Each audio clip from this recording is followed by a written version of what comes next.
ठीक है? अच्छा, उसके बाद आपके पास जो चैलेंजेज़ आते हैं, ठीक है? ईआरपी इम्प्लीमेंटेशन में उसमें सबसे बड़ा चैलेंज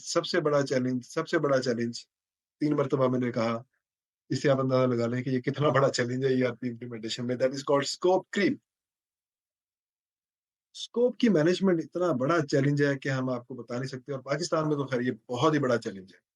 ठीक है? यानी कि ऐसा कोई कॉन्सेप्ट ही नहीं है कि हम पहले कोई जो रिक्वायरमेंट्स हैं वो एक मर्तबा बता के उनको एक जगह पर लॉक कर लें और उसके बाद उन्हीं के मुताबिक हम ईआरपी को कॉन्फ़िगर करके तो उसको लाइव करने की कोशिश करें। ठीक है? तो रिक्वायरमेंट्स मैं आपको एक मर्तबा बता दूँगा। जब आप लेकर आएँगे, मुझे एक चीज़ दिखा रहे होंगे, अब मुझे लग रहा होगा कि जो चीज़ मैंने आपको बताई थी असल में तो वो आपने कर दी है। ठीक है? लेकिन मेरे ज़हन में एक और चीज़ आ गई है।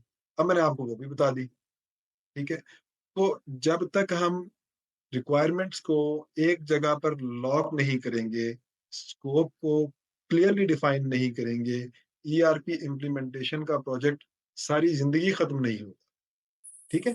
तो उसके लिए हम क्या करते हैं, वो जो need assessments, requirements gathering, as is analysis, to be, ये सारा कुछ जो हम प्रोसेस कर रहे होते हैं, ये आगे जाके मैं आपको अभी बताता भी हूँ। इस सारे प्रोसेस में हमने इसको स्कोप को डॉक्यूमेंट करना होता है कि एक्चुअली रिक्वायरमेंट्स क्या हैं, फंक्शनल रिक्वायरमेंट्स हैं क्या? हमने करना क्या है इस ईआरपी, ठीक है? अच्छा, स्कोप मैनेजमेंट एक बहुत बड़ा चैलेंज होता है, ठीक है? फिर आपने क्या करना होता है, रिस्क आइडेंटिफाई करने होते हैं, पोटेंशियल रिस्क जो भी आ सकते हैं और उनके मिटिगेशन के लिए साथ-साथ स्ट्रैटेजीज़ बनानी होती है। मसलन रिस्क क्या होता है कि आपने कहा कि स्टेक होल्डर्स को एंगेज करके रखना है। स्टेक होल्डर्स को आप मीटिंग कॉल करते हैं किसी हेड ऑफ डिपार्टमेंट के साथ, तो 5 मॉड्यूल आपने इम्प्लीमेंट करने थे, 3 बंदे आगे, 2 डिपार्टमेंट हेड्स हैं, वो लिफ्ट ही नहीं कराते आपको। इस हफ्ते आपने 2 दफ़ा शेड्यूल की मीटिंग, उन्होंने आपको मुलाकात का टाइम नहीं दिया, अगले हफ्ते आपने फिर किया, 2 हफ्ते हो गए, अब आपको वो वक़्त नहीं दे रहे। तो अब ये क्या है, ये एक पोटेंशियल रिस्क है कि स्टेक होल्डर्स जो हैं वो प्रॉपरली एंगेज नहीं हो रहे और वो अपना जो नॉलेज शेयरिंग है वो नहीं कर रहे, जो हमें ईआरपी की इम्प्लीमेंटेशन के लिए रिक्वायर्ड सपोर्ट है वो नहीं प्रोवाइड कर रहे, तो ये एक पोटेंशियल रिस्क है। आप इसकी मिटिगेशन स्ट्रेटजी बनाएँ। इसको हाइलाइट करेंगे रिस्क को, ठीक है? तो रिस्क मैनेजमेंट प्रॉपर्ली होनी चाहिए। फिर रिसोर्स एलोकेशन, ठीक है? तो ये रिस्क जो मिटिगेशन है ना, ये एक चैलेंज के तौर पे आपके सामने आता है कि आपने रिस्क को अगर सही वक़्त पर आइडेंटिफ़ाई नहीं किया और उसको हाइलाइट नहीं किया या उसको मिटिगेट नहीं किया, उसको कोई हल नहीं निकाला, तो फिर क्या होगा? फिर आपको एक परेशानी होगी और वो परेशानी ये यही होगी कि आपका ईआरपी प्रोजेक्ट जो है वो इम्प्लीमेंट नहीं हो पाएगा, लाइव नहीं हो पाएगा, या अगर होगा तो फिर वो कॉम्प्रोमाइज़्ड होगा।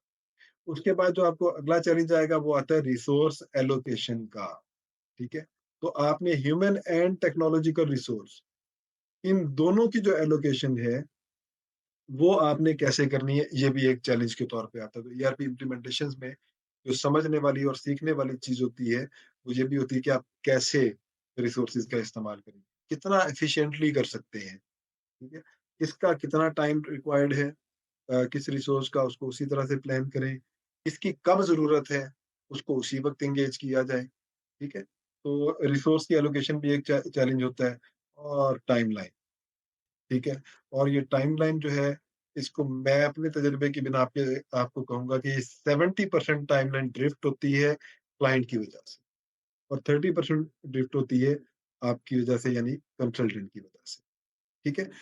होता क्या है कि हम प्रोजेक्ट के स्टार्ट में, अभी हम ये इम्प्लीमेंटेशन मेथोडोलॉजी पढ़ेंगे, तो उस मेथड, कोई भी मेथोडोलॉजी जो हमने अडॉप्ट की है, उस मेथोडोलॉजी के तहत हम उसको पूरा ऑर्गेनाइज़ करेंगे, प्लान करेंगे कि ये काम, ये एक्टिविटी इस डेट को हो जाएगी, इस डेट को शुरू करेंगे, इस डेट को खत्म करेंगे, फिर ये शुरू करेंगे, ये खत्म करेंगे और इस डेट को हम लाइव चले, ठीक है?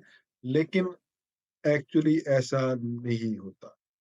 जो इनिशियल प्रोजेक्ट प्लान बनता है, आज तक दुनिया में कोई एक भी ईआरपी इम्प्लीमेंटेशन का प्रोजेक्ट या सॉफ्टवेयर डेवलपमेंट का प्रोजेक्ट या कंस्ट्रक्शन का प्रोजेक्ट या कोई भी और प्रोजेक्ट, जो इनिशियल प्रोजेक्ट प्लान बनता है, वो उसके मुताबिक नहीं होता, ठीक है?